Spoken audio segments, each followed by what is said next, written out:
Welcome to Beyond Podcast. I'm your host, Anthony Petralis, and I am so excited for our guest today. Someone who I know really personally. I know a lot of guests that we've had on have mentioned this person by name, and a big part of what they've become is because of him. So before we jump into our guests, I just want to give a shout out to our friend of the show, Dave Kern at Boston PT Wellness. I was with Dave the other day, and just a tremendous guy, always checking in on the show, always seeing what we need. I'm wearing one of his shirts right now, his latest baby blue shirt, which he has the softest shirts out there. It's unbelievable. But, he has Medford location, Winchester location, and he's going to be opening up an Arlington location pretty soon. We can't wait to go down there and cover that grand opening. So I just want to say, Dave, thanks for everything. Great guy, and a big friend to the show. Now on to our guest. And as I said, something I've been really excited about for a while, someone who I know on a personal level, and I think is just an outstanding human being, not even profession-wise, just as a person. And in their profession, it adds that they're tremendous at what they do too. Their strength and conditioning coach, college professor of exercise science, is currently a PhD student in human sport performance, and is a public speaker. Somebody who I think we're going to have a great time chatting with today, and I'm honored to have on here, ladies and gentlemen, Matt Ibrahim. Anthony, thank you so much for having me on. A little voice crack there.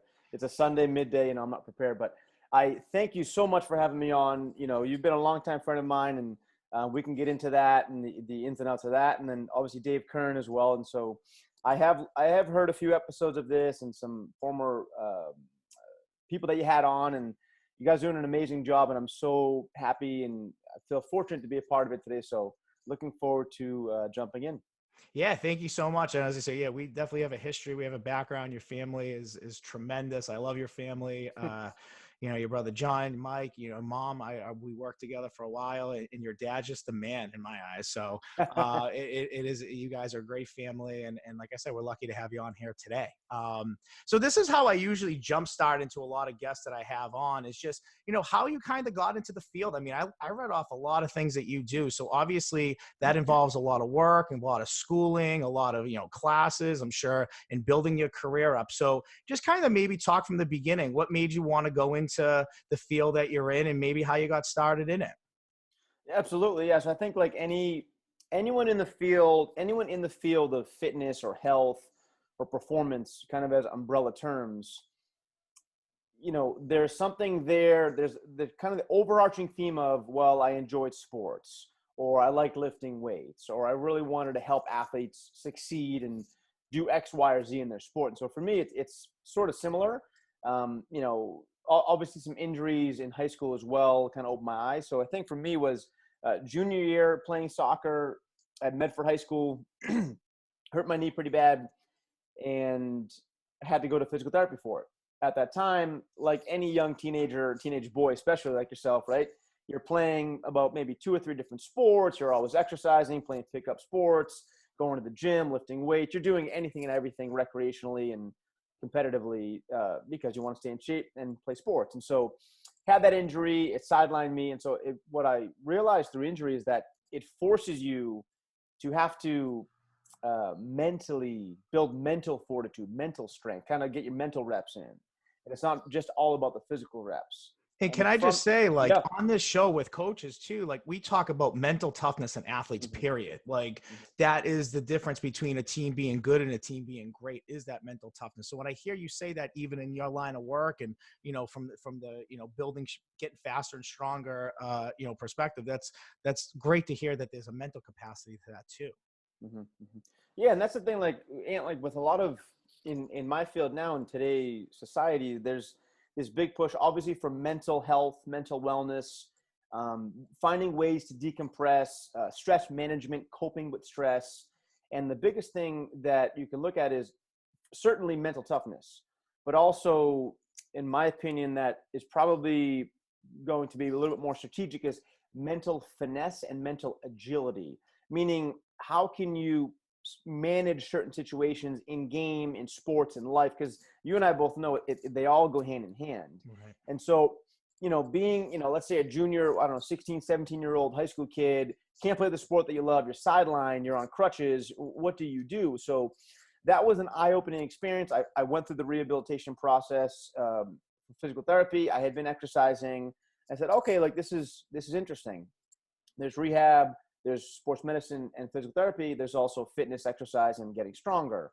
And I had no clue that both of them could coincide, because, I'm naive, and I'm 16, 17-year-old meathead who likes to lift weights. And so then from there, I didn't want to waste my parents' money. And I had like a GPA close to 2. So I was hovering on the Mendoza line.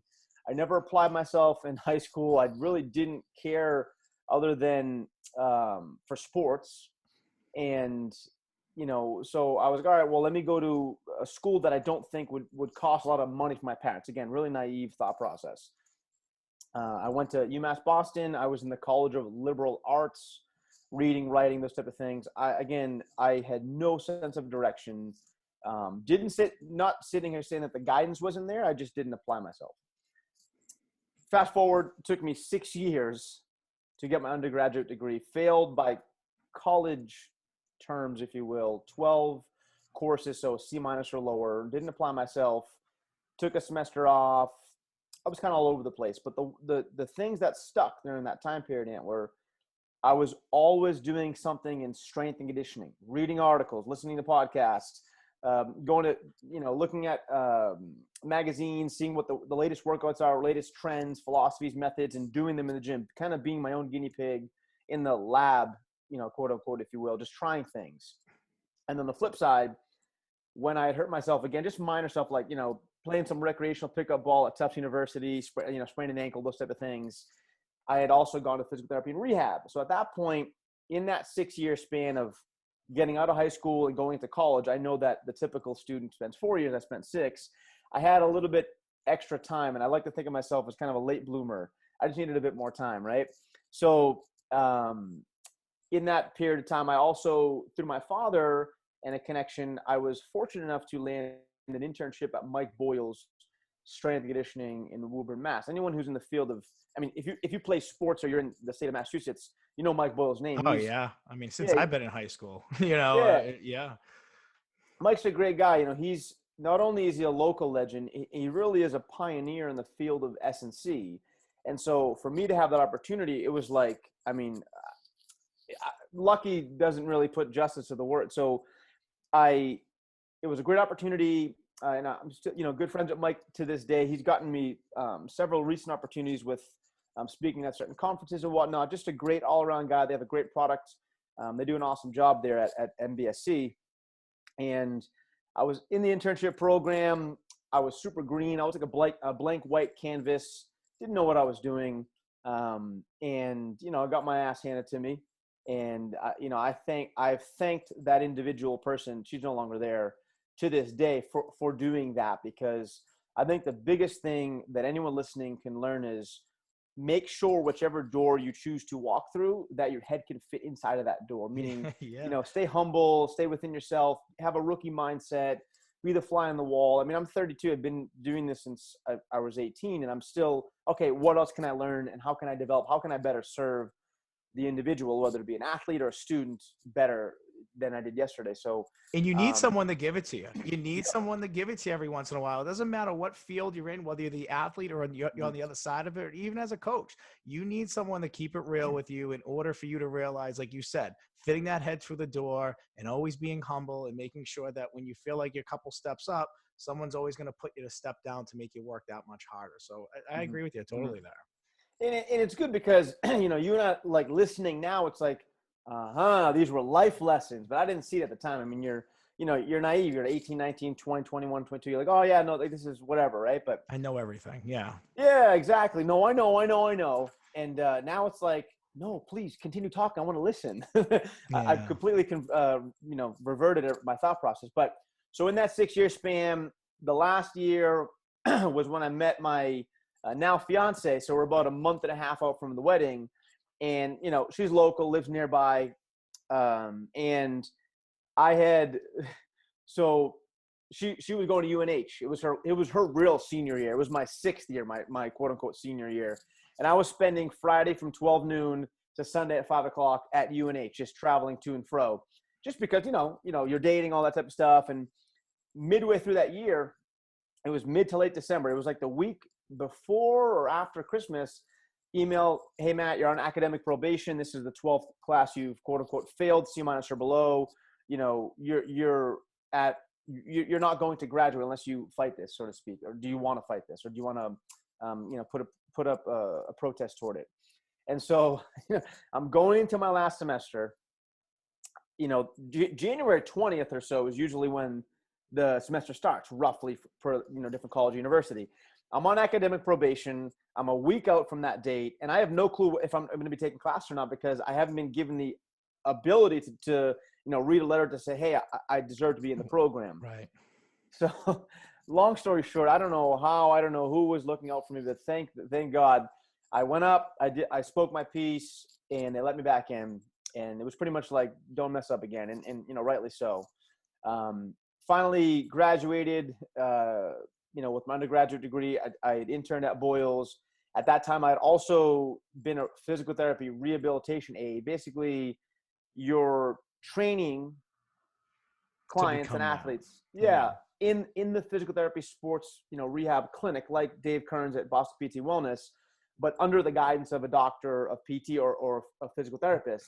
So essentially it's more of the low level exercise stuff, getting them midway through and all the way to the end of the return to play, protocols, rehab, those type of things. And so I had been in S&C as a coach. I had been in rehab as a PT assistant, PT aide, not assistant. And so I had a foot in both worlds. And so at that point, I had really wanted to go to doctor of PT school, so to become a doctor of physical therapy. And, they're not easy to get into. You need to have a great GPA. I didn't have one. I graduated with way too many credits, and I had a 2.91 GPA. I memorized that because, well, how can you not if you went to school for 6 years? And then I said, you know what? I need to do something here to try to get in. So I'd already applied to 5 local schools in Boston 1 year, didn't get in. Second try, you have to wait. Every time you have to wait a year. So then after undergrad, I was taking night courses at Mass Bay Community College, trying to get better grades in the sciences like the kinesiology, the physiology, the anatomy, the bio, all that stuff. Got better grades, but it was from a community college, and they're not worth as much or valued as highly in the eyes of PT programs. Anyways, did that for a year, reapplied second time, 5 schools, all no's. Did that again for the third year in a row, same 5 schools, better grades, different letters of recommendation, different ways to kind of paint what I'm doing.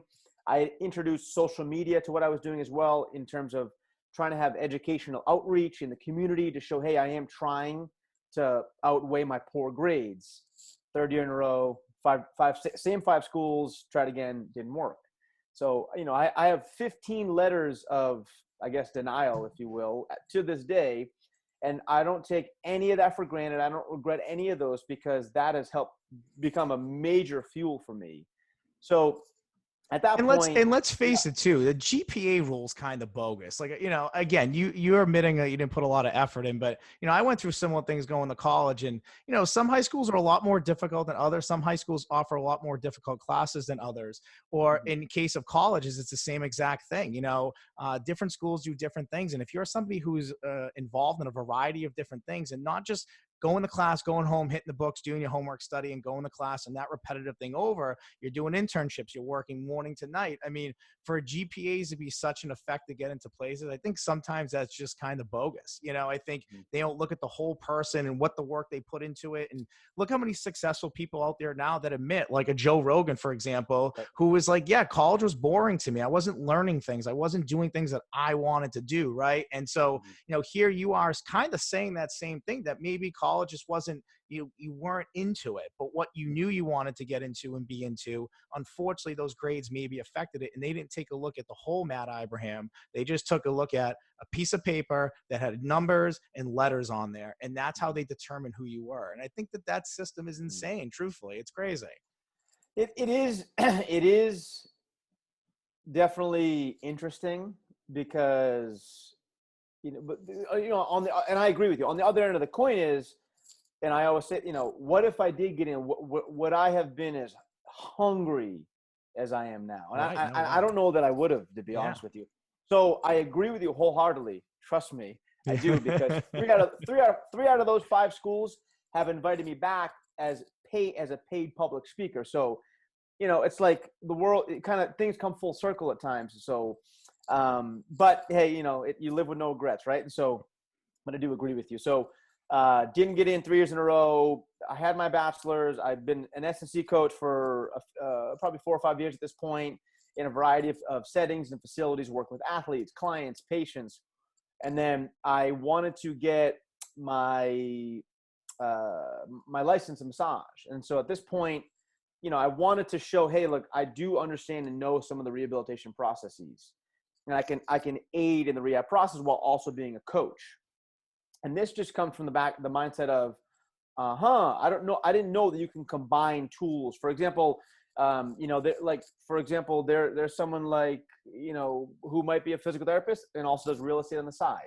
Might be someone who owns a restaurant and, paints, whatever. There's collaborative things you can do, but you have to be exposed to understand, oh, wow, I didn't know I could do that. And so thankfully I had nagged and bugged, and I never get into this part on podcast. So I'm going to do it right now. Okay. There was a 3-year period, probably it was that 3-year period trying to get into PT schools after getting my bachelor's degree, where I was like, you know what? I'm going to professionally reach out with integrity to every single human being locally that is doing what I want to do, that I look up to and admire. Email, phone call, you name it, I did it. Visit, observation, just observe them, intern, what you name it. There, trust me, I did it. In everyone in the state of Massachusetts. So I was every week, consisted of me driving somewhere, calling someone, whatever, right? And through those opportunities, and I'm very thankful for that, is I got to learn a little bit of this, a little bit of that every single time. And, again, these life lessons you learn. And so fast forward to the point where I wanted to get my license in massage. So I spent a year of two nights a week, 6 to 10, and then all day Saturday for an entire year. I did this. In addition to working as a coach, a rehab aide, running fitness classes. Yeah, doing a million things on top of it. And this is what I love about you. I think, we talked a little bit off air, and the biggest reason why I'm honored to have you on here is because you're a grinder. You work really hard. And, I know a lot of people, and there's not many people I can count on one hand that I think work harder than you. And arguably maybe the first finger I put up as far as the hardest worker I know. So hearing all this now and you putting it all into perspective, like all together as a story, it's crazy to me. It's crazy to me, the work and effort that you've put into a lot of things.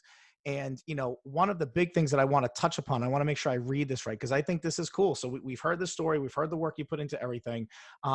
You had work that was published in the Men's Health's website and also Men's Fitness and Men's Journal's websites. I mean, that means work that you put together, work that you, over these years of all these things that you did in school and working hard, like you put together something that is published for everyone to see, for everyone to couple clicks, and there's Matt Ibrahim's work, right?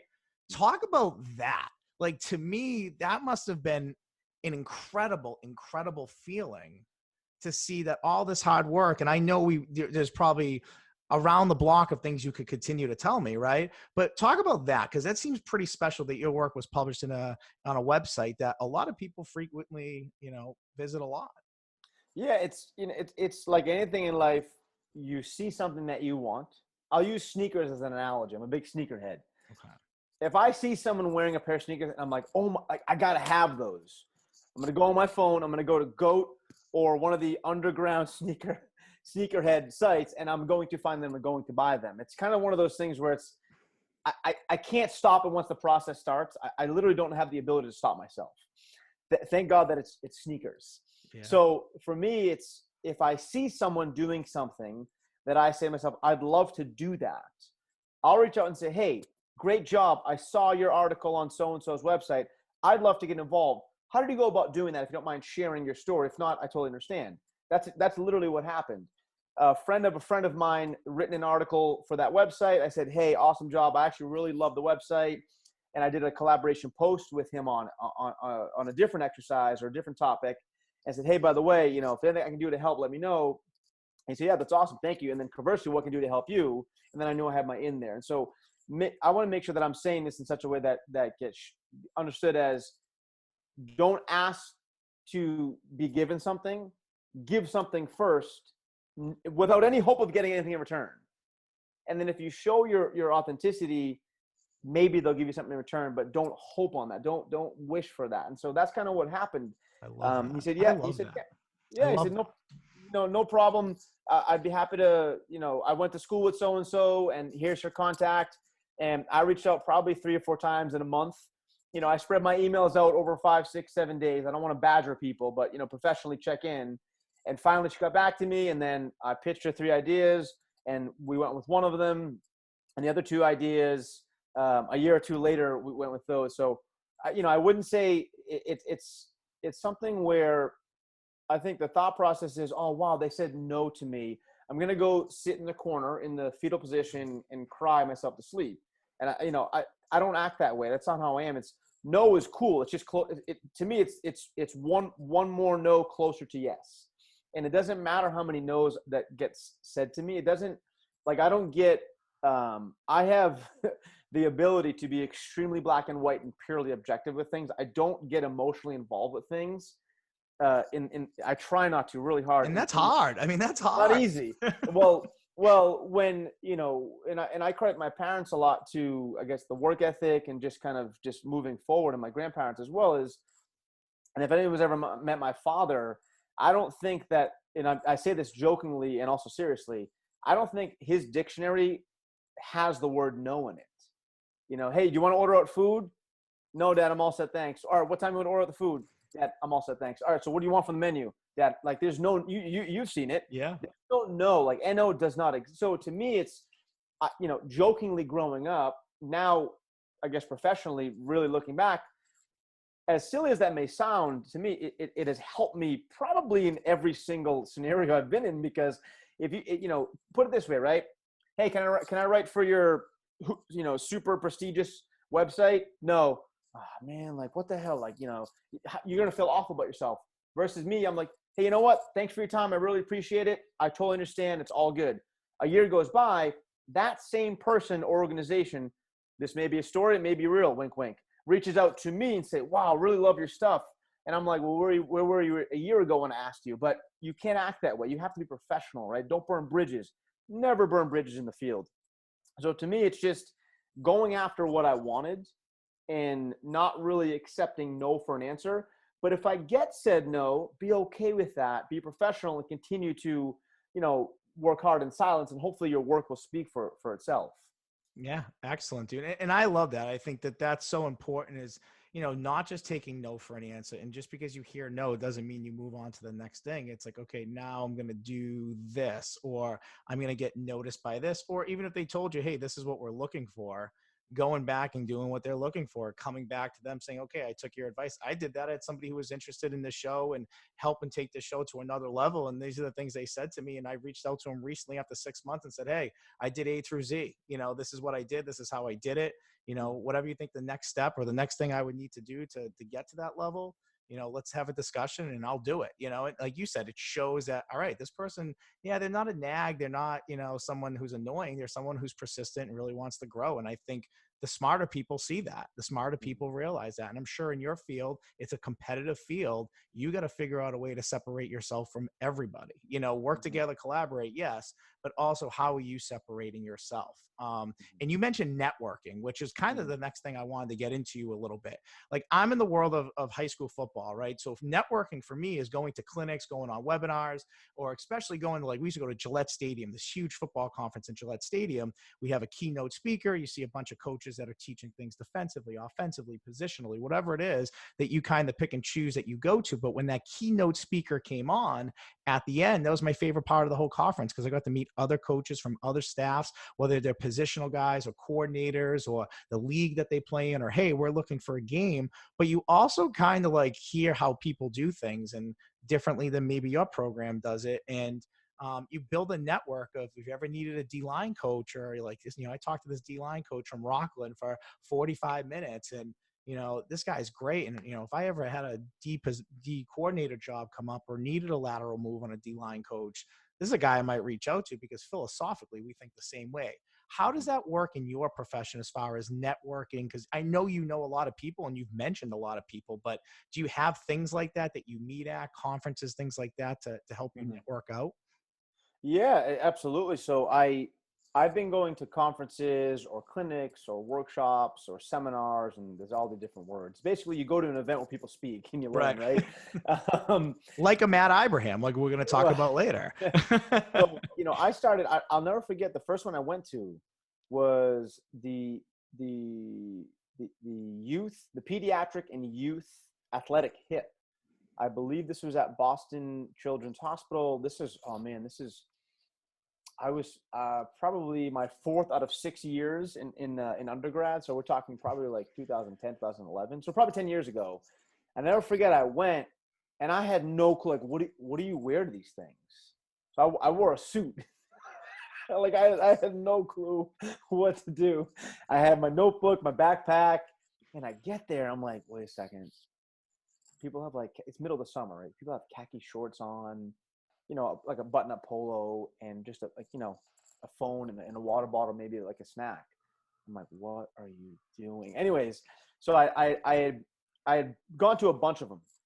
I'm talking like probably 4, 5, 6 a year, like some of the bigger events, right? You want to go to the bigger ones where you have more opportunities to see multiple speakers, educators, presenters, different topics, kind of like these 2 or 3 day events versus just a 1 day 9 to 5. Those are great, but I try to, try to kill multiple birds with one stone, so to speak. And in these events, I was completely shy, didn't really, wasn't outgoing at all, really kind of set back a little bit. I wasn't sure what people thought about me because at the time I was putting on social media content and I wasn't sure if people liked that or not. I really cared a lot about what people thought about me, which is completely different now. Fast forward to when I graduated undergrad, a year later, professor, or she's the director now, Dana Comesso, said, "Hey, Matt, I'd love to have you come back and speak to my intro exercise science students that are freshmen. Like, tell them about your story." I'm like, "Dana, you sure? Like, I failed a bunch of courses. I could put in academic probation. Like, why do you want me to speak?" She goes, "That's exactly why." I said, "Okay, great." So I went and I just spoke my piece. I didn't prepare anything. I just, "Hey, here's what my story is." And that's literally all I did. And from that, I realized, I'll never forget, afterward, the class is like an auditorium intro class, or there's probably, I don't know, 60, 80 students, one of those bigger classrooms. 20, 30 kids came up to me afterward. And I was like, "Oh, wait a second, Matt, like this is impactful. Like maybe you should do this." And this is a kid who junior year, I remember in senior year, I got made fun of in high school because I used to sweat a ton when I would speak and mumble at the front of the room, to the point where now I have a professional speaking and presentation coach because I do it often enough where I should make sure I'm brushing up my skills. So that was an eye opener for me. And then like anything, I forced my way into other academic programs saying, "Hey, I have a topic that I think will do well with the students as a guest lecturer."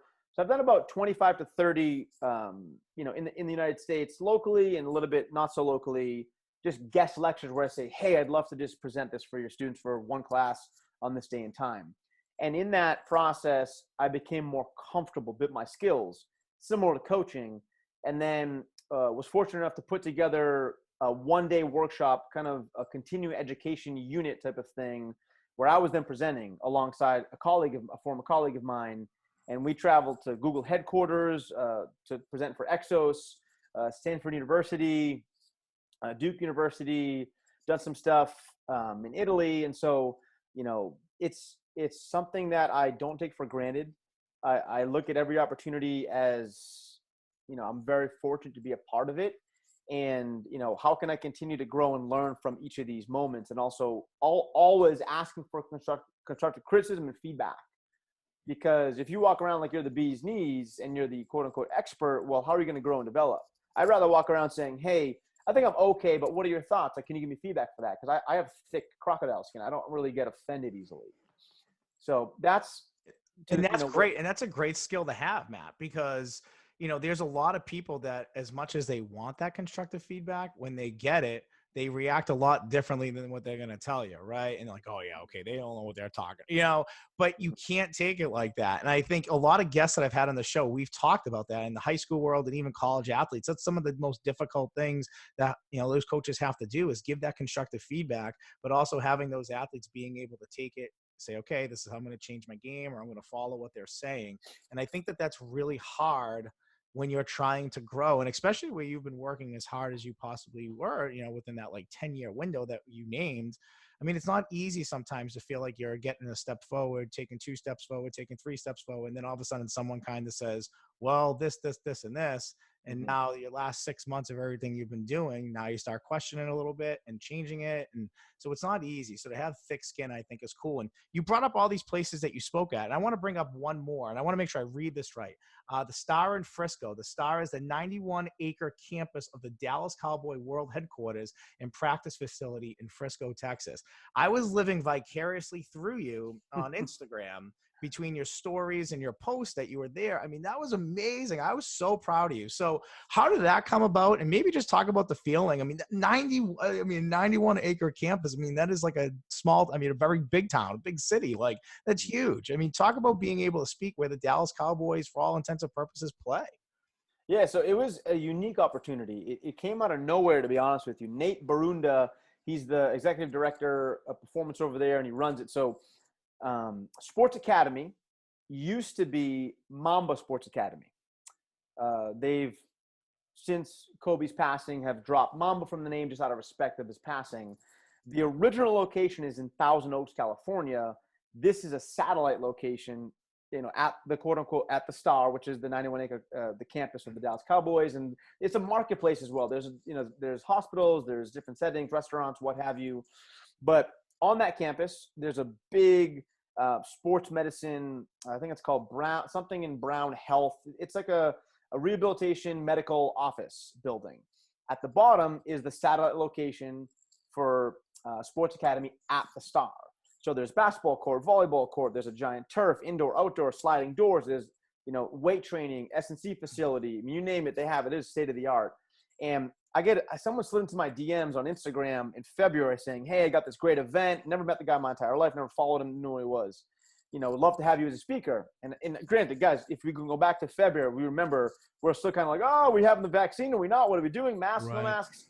And so long story short, super genuine guy, very respectful. He and I kicked it off, hit it off really well. And he's a good buddy of mine now, and went through with it. And it was weird because it was at a time where it was late April. So it was like masks, no masks. What's the deal now? Because in Texas, there were no masks required at the time. Right. So I get in there, and there's probably total number of people, maybe 80 to 100, somewhere in that ballpark, maybe $150. And because not everyone went to every single presentation. There was about 15, 16 speakers over a 3-day period. So long story short, I mean, it was amazing. It was fun. It was I'm so grateful to have been part of that experience, made a bunch of friends in the field. And now I go up to present. Anyone who knows me, I am not uncomfortable whatsoever presenting. I'm very comfortable on the stage because I use my hands a lot. I can talk. I make eye contact. I move a lot. It suits me really well. I enjoy it. But for the past year and a half, my presentation has been on Google Slides behind a screen. This is the first one I've done in person probably for a year and a half. Yeah. So I get up there. I emailed him a PDF. And those of you know the difference between a Google Slide presentation versus a PDF. PDF, you can't click shit. You can't go into stuff. Google Slides, I can play videos. Right? So I'm like, all right, video number 1, boom.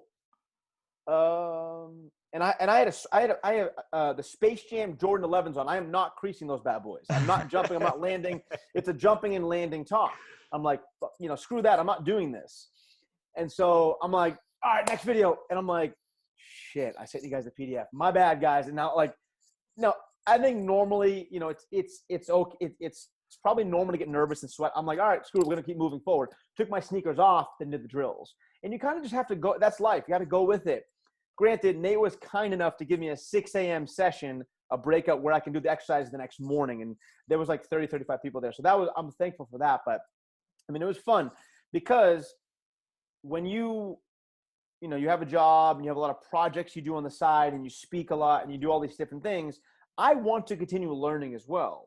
So any conference I go to speak at, you better believe I'm in the chair trying to learn as well and sitting in front of all the other people speaking because I want to learn from them. Go up, congratulate them, shoot the shit, talk with them, make connections. So that was a great experience. I'll be doing some stuff with the original location, Thousand Oaks, in the fall. Working with some of their coaches as a consultant, but you never know what opportunities come your way. You never know when you put out information on online or on on social media or LinkedIn or wherever. You never know who's actually looking at it. So this kind of bleeds into the topic of, if you're going to use social media from a professional standpoint, make sure that it is professional and has integrity. Doesn't mean you can't show a bit of yourself and have fun in your family, but always think of who's looking at my stuff now. Because right now, in my opinion, Instagram is like your walking resume. So make sure that you don't will your grandmother be okay with seeing and looking and listening to what you're putting on there? Because if not, maybe you shouldn't put it out there. That's great advice. And in your Instagram, I mean, every day you're showing different exercises and how to do it. And I love your music selection. I think that you put on the right music. I will call your video. I could be sitting on the couch eating a bag of potato chips, being as motivated as possible. And then I come across your video on Instagram and I watch the entire thing, because one, I think, again, I respect you a lot, but two, that music selection, it keeps it really interesting and it makes me like really pay attention. It keeps me really focused. So I think you do a tremendous job on your social media pages and you have a big following. I mean, you're like 28,000 followers on Instagram. You get likes that can sometimes be in the thousands, so obviously what you do and what you provide for your field, there's a lot of people out there that really respect you. And that's going to jump me into my next point. I had Jamie Conley on here, a few months back. And one of the first things he said to me was like, I didn't know you and Matt were buddy. I never made that connection before. And Jamie had nothing but the greatest things to say about you and how you affected him and helped him in his life. I mean, in this field, I know that you take a lot of pride in being someone who helps others. You constantly stay in touch with people, mentor them, making sure that, they're taking the right steps to better themselves. And I'm sure that's what, like you said, that what people were doing for you at a point, or you doing that more for yourself. Talk about being a mentor and what that means to you when you hear that you had such a positive effect on people growing in their field and taking those next steps to be great. James is a great guy. He's in town now, and I'm actually meeting up with him this week. So he's a stellar human. When I was at a gym we were both working at in Woburn, I can't remember the years. This is tough. Probably 6-7 years ago. And, he was I was like, wow, this is a great person. Because to me, I don't care if you're a chef, a music artist, you're in, the beauty industry, you're in fashion, you're in fitness, you're a coach. I don't care who you are. I do care if you're a great human being. So that was immediately, I could understand, like, you know what, this guy, he's a great person. So we hit it off. We worked out a lot together and we just stayed in touch. And so, my thing is, I think a lot of people will say, yeah, reach out to me, let me know, stay in touch. And they may very well mean it. But what happens is one thing leads to another and they kind of forget and it just kind of, fizzles out. Nothing ever happens.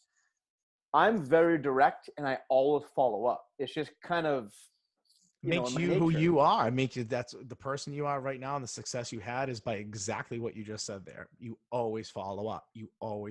And that's the difference between you and a lot of other people. Well, I think, the big thing is, and this stems back to my parents and my grandparents, is, what you say is important.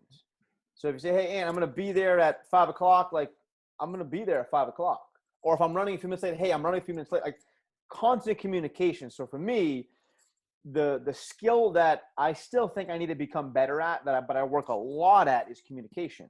You just know how to communicate effectively, right? That's a teammate of yours. Hey, the ball's coming, turn around. Like, you have to communicate these things. You can't expect them to know things. So just staying in touch. And so he's been great, but generally speaking, I want to stay in touch with people.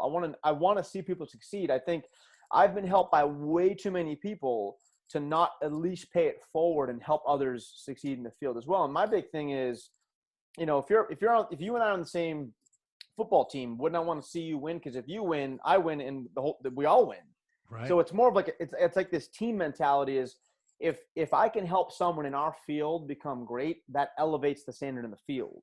And our field is one that is highly saturated and watered down because there's a low barrier of entrance. Imagine, if you will, to become a medical doctor, you could take a weekend course. People would be dying left and right.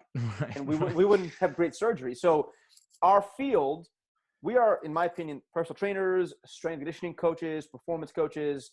we are the first line of defense from injury. And what I mean by that is helping someone build mental fortitude, physical strength, and the skill set to be able to ward off injury, not prevent injury, but reduce the risk of injury. Because when they do become injured, then they'll go to a medical professional like Dave Kern, a physical therapist, a rehab specialist, right?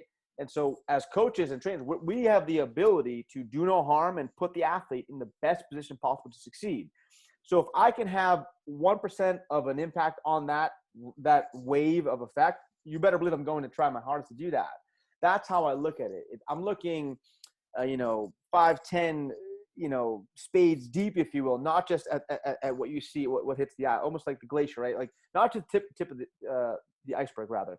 Not just the tip of the iceberg. I'm looking at the whole thing. How can I have an effect beyond this? And so that's how I look at it. And so, yeah, Jamie's a great guy, and I feel honored and I feel appreciative to have those chances, to have those opportunities to mentor, to give back, to help.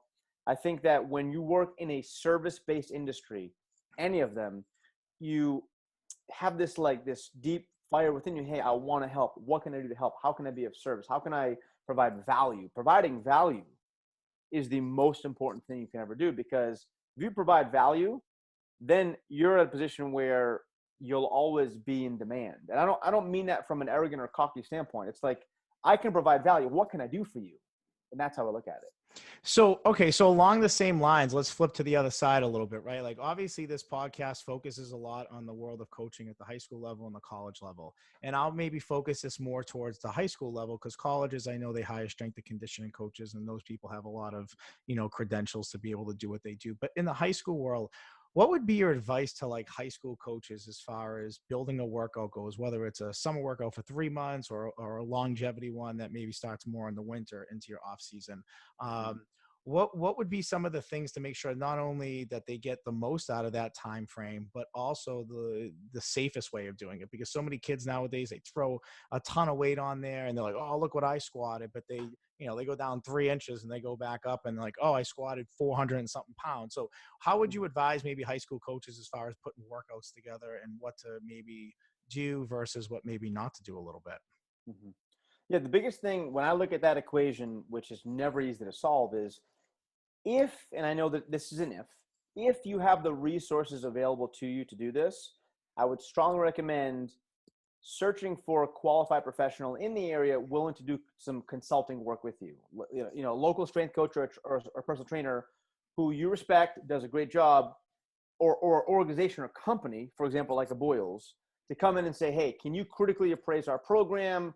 Tell us what you think we should do, write it up for us, and then walk away. At the very least, that would be really helpful. Obviously, if you can, hire someone to work on staff or just to consult every week with you for the season or prior to the season. If you don't have the resources for that, which most places don't, what I would recommend is, because what comes into the conversation is kind of knowing your scope. And this isn't for me, this is generally speaking, knowing your scope, staying in your scope, keeping your athletes healthy is there are many books, articles, and resources out there that really don't cost much that can help you peel a few layers of the onion back, so to speak. So if you look at what the athlete needs for the sport, right? But even beyond that, just we're all human beings, right? So we need to stay safe, stay healthy, stay strong, build, be explosive, be powerful, and just move really well with good movement quality.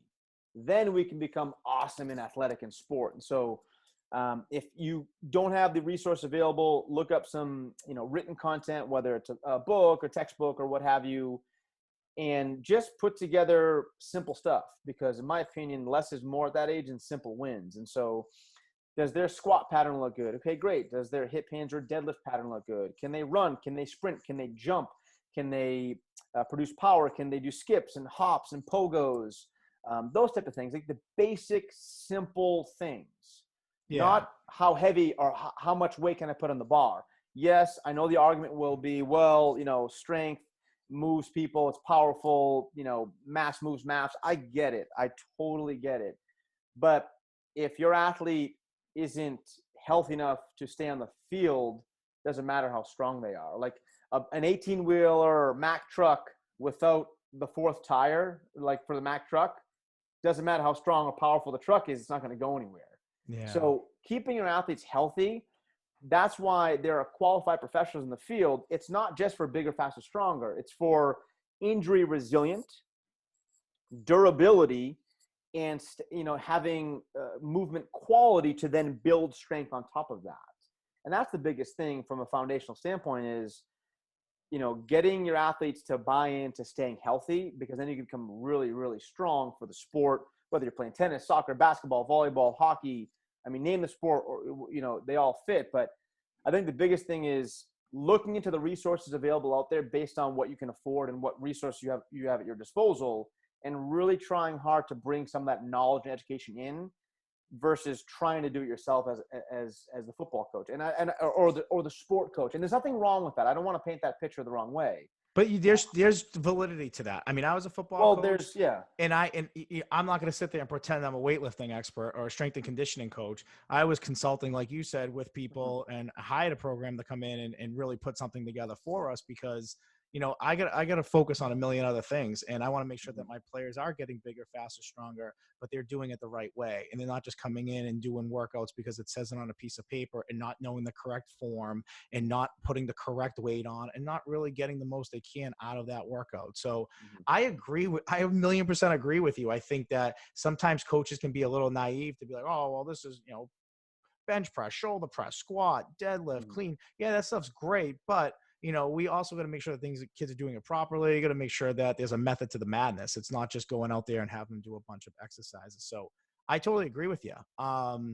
And I want to ask you, I mean, obviously here you are, somebody that you've had a big effect on a lot of people in your field, and you communicate with them and you keep in touch with them. Like you said, you're going to be meeting up with Jamie Conley. Who are the biggest, mentors in your life? And I know you could probably spend an hour going over them, but who are some of the people that have really helped you grow? I know you mentioned Mike Boyle earlier, that really have helped you grow along the way and have given you opportunity or giving you chances to become, such a success that you have become. So I think we lost you for a second. You might have froze. Can you hear me, Matt? That's all right. We'll give him a second here. I know he's going to pop back on soon. So while we're waiting, obviously Matt's been a tremendous guest thus far. And, this is what happens when you do Zoom at home. Sometimes you lose your guests, you get them back, and all will be good. So we'll see what goes on here for a second, and we'll go from there. Matt, can you hear me at all? Oh, no. Hey, Matt. I don't want to touch anything. So it froze, It's and I was still like, recording, man. Don't worry oh, okay, about good. it. Good. I Okay, think we good. both got disconnected there. So I think we're fine. I'm not too worried about it. No worries. So I was just saying, I was just asking who some of the biggest mentor were in your career, who's kind of got you to the spot that, you are today. I know we could probably do another hour of that, right? But just name some people that, you want to maybe give a little bit of a shout out to that have helped you grow in your career so well. I think this probably is not a cop-out answer, but maybe an answer that most people would say is, my parents. You're always gonna say, "Oh, my parents, my mentor." Absolutely. But I truly mean that because we live. So I'm in Melrose now. We're like a 5-minute drive, so I didn't move that far away from them, and so we spent a lot of time with them throughout the week. And so I would probably say my parents, my dad, my mom, people like Mike Boyle in the field. There are many others who've done a great job that I look up to, and then I guess more closely. There are 3 mentors that I have that are, in the academic world, which is kind of the world that I'm, shifting in, not out of coaching, but in right now, is Victor Kaiser. So I work for him in an adjunct remote position as a faculty member at Maryville University. Kyle Coffey is the director of exercise science over at UMass Lowell, and I've been in touch with him for many, many years. And then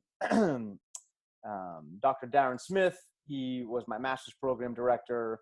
He's a good friend of mine as well. And, those are 3 individuals who, from the academic side of my field, I lean on a lot because they've been in it, they've done it, and they know what's right, what's wrong, and kind of how to put myself forward in that realm. And so, and then, I think, my big brother, Michael, as well, I look up to him. And I think having mentors, not just in your field, is important.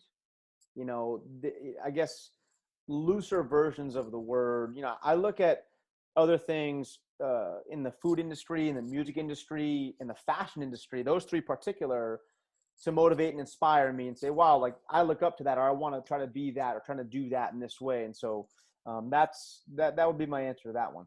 That's great. It's a great answer. And I like that you kind of went the other direction with it, right? There's a lot of people in the field, but obviously family is a big part of motivating you and people to look up to and that drive. You mentioned your dad, obviously your older brother. Those are people that you look up to for a very long time in your life. So a very good answer.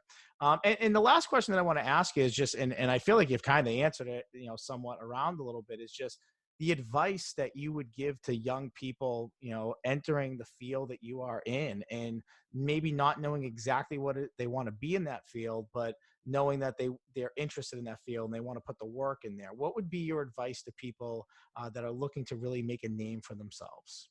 Four things: be nice, work hard, care a lot, and be a chameleon.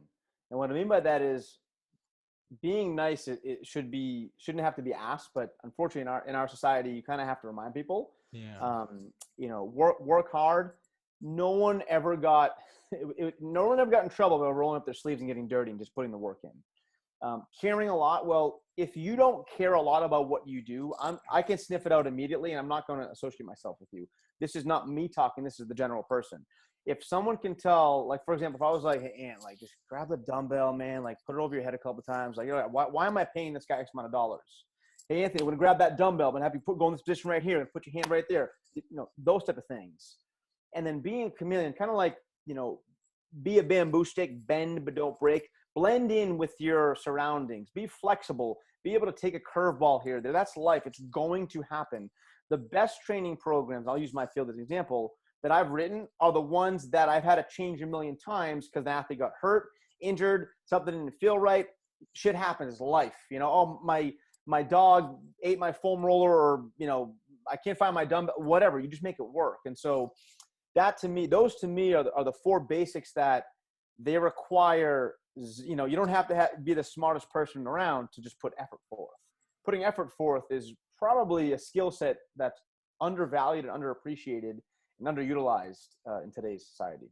Great advice. Love the advice, and like you said, being nice and anything you want to be nice, right? But especially where you're trying to make a name for yourself, you're going to have to sometimes do a job that's not the easiest job to do, or you're going to have to travel a distance back and forth every day, early in the morning from sunrise to sunset, and have it be like Groundhog's Day every single day for you. And that part of that is not having a chip on your shoulder about it and being nice and knowing that that's going to lead you to something else, which will eventually lead you to something else and maybe eventually get you to the spot that's what you were looking for, all along.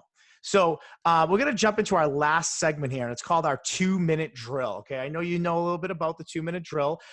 It's actually, it's the Chini's 2-minute drill. It's sponsored by Chini's, a real fun place. Joe Spagnuolo, one of the best guys around. Chini's been a big fan of our show, and we're honored to have the Chini's 2-minute drill. So I'm going to fire some rapid fire questions at you. 1 or 2 word answers. We're pretty lenient here if you want to explain a little bit more.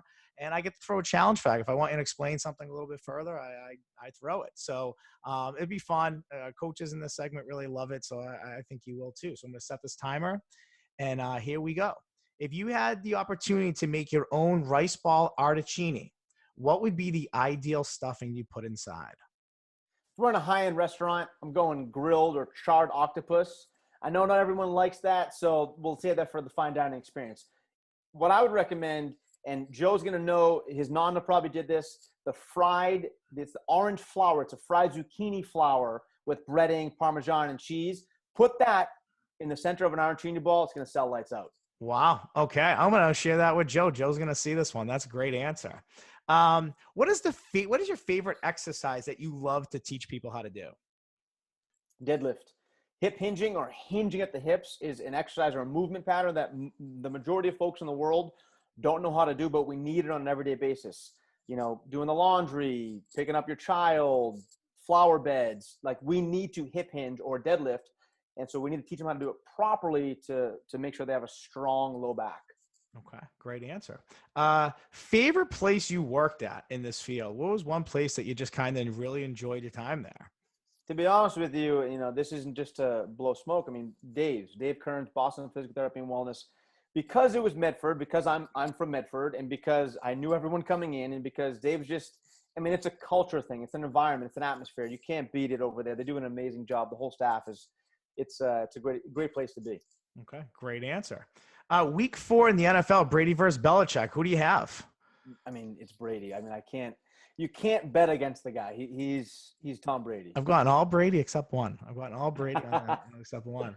Um, what would be your favorite like after spot hangout? Like if you did like a seminar in this area, or you did, you know, a conference, somewhere that you would want to go, grab a bite to eat, grab a drink, a good little sports bar that you really enjoy. Remy's is a good spot. I Okay. like their nachos there. They have the loaded nachos, and they're like, I mean, they don't skimp. These are loaded nachos. So that's probably one of a few that I'd like to try. Davio's, haven't been before, heard a lot of good things, and so I'd like to try that place. But those two, you probably couldn't go wrong. Okay, I love it. Which brother between Mike and John would be the easier brother to train? They're both stubborn, but Michael is older and wiser and actually listens to me a bit more. And we worked out last week a little bit. John, we all love him. He's John, but if ever, this isn't a swear, so I can say it. You ever heard of an ask hole? They'll No. ask you a lot of questions, but they never take the advice. And that's why we love John though. So, but he's good for it every week. Hey, my back hurts, Matt. Can you do a little soft tissue work? Can you show me some exercise? And I help him out. But probably Mike a little bit easier. My dad would be the hardest. Doesn't listen to a thing. My mom is the easiest. She listens to everything and gobbles it up. She's in great shape. She loves exercise. I love it. And last question. What's the biggest name athlete that you've ever worked with? It's a good question. And That maybe I there care isn't one. that I care about most. Sure. Her name is Sylvia. I'll leave her last name off of here. The reason why I love working with the most, she's late 60s. Age is just a number. The strongest pound for pound individual that I've ever met in my entire life. And let me just put some numbers on record here. Deadlifts in the mid twos, high twos, squats in the high ones, low twos, and bench presses over 100 pounds. So someone who's been, in the game for that long. She's a full-time nurse. She works her tail off. She's been my favorite athlete to work with. I can name a bunch of other people, but that to me is more meaningful because she'll be at my wedding as well. There you go. Perfect. Well, listen, you survived the 2-minute drill. And like I said, it was an honor to have you on here today. Amazing guy, amazing at what you do. And, this was a treat for me to get you on here. I know you have a huge following, and a lot of people, their ears perk up when you speak. So I was really glad to be able to give you the platform to do so. Thank you for having me on, man. I appreciate it. Beyond X's and O podcast. It's, Chini's, Boston PT Wellness. It's just, I look at it like it's a community thing. It's good people doing good stuff. And I'm fortunate and thankful to be a part of it. So thanks a lot, Ant. Yeah, absolutely. So Matt Ibrahim, Anthony Petrellis, Beyond Podcast. Till next time. Thanks so much.